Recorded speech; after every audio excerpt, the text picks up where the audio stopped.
नमस्कार दोस्तों। आज देश का युवा देश की सरकार से बहुत ज़्यादा गुस्सा है, बहुत ज़्यादा नाराज़ है। उसकी सिर्फ 3 डिमांडें हैं कि एक तो धर्मेंद्र प्रधान जी जो हैं शिक्षा मंत्री, उनका इस्तीफ़ा दिलाया जाए। सेकेंडली शिक्षा व्यवस्था बेहतर की जाए और जो नीट एग्ज़ाम में लोग सुसाइड कर चुके हैं, नीट एग्ज़ाम लीक होने के बाद में उनके परिवार को आर्थिक सहायता दी जाए। और कोई उनकी खास डिमांड नहीं है, लेकिन उनकी डिमांडों को पूरा ना करते हुए कुछ सरकार के मंत्री ऐसी-ऐसी बातें कह रहे हैं जो पूरी तरह से ठीक नहीं है। कह रहे हैं कि ये जो लोग हैं ना स्टूडेंट्स, इनको बरगलाया गया है, इनका राजनीतिक फ़ायदा कुछ लोग उठाने का प्रयास कर रहे हैं। यार तुम उनका राजनीतिक फ़ायदा उठाने का मौका ही क्यों दे रहे हो? तुम इंस्टेंटली उनकी जो डिमांड्स हैं उनको पूरा कर दो तो बेस्ट है और इतनी बड़ी बातें बनेंगी नहीं। पिछले 20 दिन से ये लोग बैठे थे, बताओ तुम्हारे मुँह से एक आवाज़ नहीं निकली, आज तुम बड़ी-बड़ी बातें करने के लिए आ रहे हो। तो ये शुरुआत तो तुमने की है, तुमने तो इसको बहुत ज़्यादा फैलाया है। मैं आपको बताना चाहूँगा देश के कोने-कोने से युवा बहुत ज़्यादा गुस्से में हैं। अभी मैं पढ़ रहा था बिहार के पटना में कोई गांधी मैदान है, वहाँ पर हज़ारों की तादाद में छात्र इकट्ठा हुए। उन्होंने धर्मेंद्र प्रधान के इस्तीफे की बात की तो उनके ऊपर पुलिस ने लाठीचार्ज किया है और वाटर कैनन और जो आंसू गैस के गोले होते हैं वो छोड़े गए हैं। अब बताओ, जगह-जगह से लोग परेशान हैं, जगह-जगह से लोग अपनी आवाज़ उठा रहे हैं। तो सरकार इतना बड़ा इसको बनने क्यों दे रही है?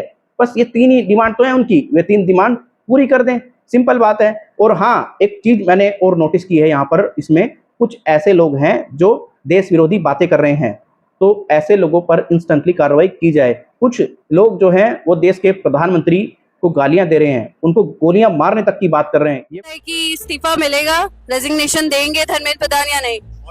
ऑनेस्टली जब तक मोदी है मुझे तो नहीं लगता तब तक मिलेगा। मैं तो चाहती हूँ मोदी को भी गोली मार दो, सही में मैं तो मार भी दूंगी। मतलब आप प्राइम मिनिस्टर के लिए ऐसी बात बोल रहे हो, मोदी को गोली मार? कुछ हुआ भी है? नहीं नहीं, आप जो बोल रहे हो आपको उसकी अकाउंटेबिलिटी लेनी पड़ती है। तो मैं तो ले लूंगी, वो लेते हैं, आपने ये किस तरीके से किया जा रहा है, तो ऐसे लोगों पर भी पुलिस को कार्रवाई करनी होगी, ऐसे लोगों को भी उठाकर जेल में पुलिस को डालना होगा। लेकिन पुलिस को ये बात भी ध्यान में रखनी होगी कि इनके चक्कर में कोई आम व्यक्ति जो सही में अपनी बात रखने के लिए आया है उसके साथ गलत ना हो।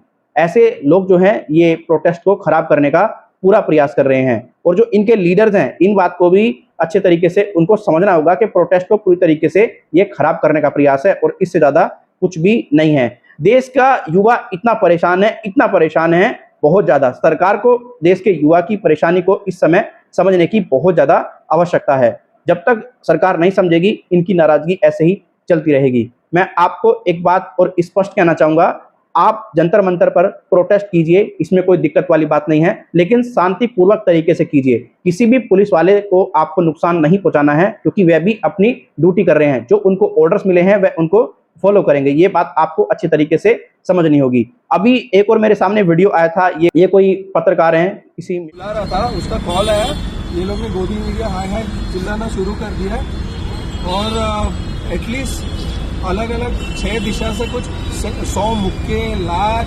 लाफे, पानी फेंकना, बॉटल्स फेंकना। उन्होंने वो चश्मा भी खींच लिया। मुझे चश्मे के कारण थोड़ा अभी दिख नहीं रहा है। मैंने बताया उनको कि चश्मे के ना नहीं दिख रहे, मत मारो, मुंह पे मत मारो, मुझे जाने दो, मैंने कुछ किया ही नहीं है, निकल ही जा रहा हूँ। तो उतनी देर में वो लोग ने धक्का करके गिरा दिया और फिर लात तब भी मारने लगे। मोबाइल वगैरह भी आपका इसमें? हाँ, मोबाइल, घड़ी, चश्मा सब छीन लिया उन लोगों ने। हाँ, और ये फाड़ दिया।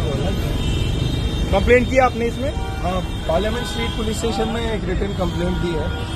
तो इनको किस तरीके से पीट दिया गया बताया गया है। तो भाई ये आप क्यों कर रहे हो? मानते हैं ये लोग गोदी मीडिया हैं, आपकी आवाज़ को सही तरीके से नहीं उठाते हैं, लेकिन इसका मतलब ये नहीं है विरोध के चक्कर में आप इनकी पिटाई करोगे, आप मारपीट करोगे। आप तरीके से तर्क के साथ अपनी बातें रखो, वो ज़्यादातर बेस्ट है आपके लिए। लेकिन अगर आप ऐसा करते हो तो फिर आप प्रदर्शनकारी नहीं हो, फिर आप ठीक नहीं हो। ये काम बिल्कुल भी ठीक नहीं है। तो इस चीज़ का आपको अच्छे तरीके से ध्यान रखना होगा और देश की सरकार से एक बार फिर मैं हाथ जोड़ करके विनती करता हूं, इन स्टूडेंट्स की बात को सुना जाए और इमीडिएट बेसिस पर जो इनकी डिमांड्स हैं उन डिमांड्स को पूरा किया जाए और देश के अंदर ये जो युवा गुस्सा हैं इनसे बातचीत की जाए। बाकी आप इस पर क्या कहते हैं, अपनी राय कमेंट बॉक्स में जरूर दें।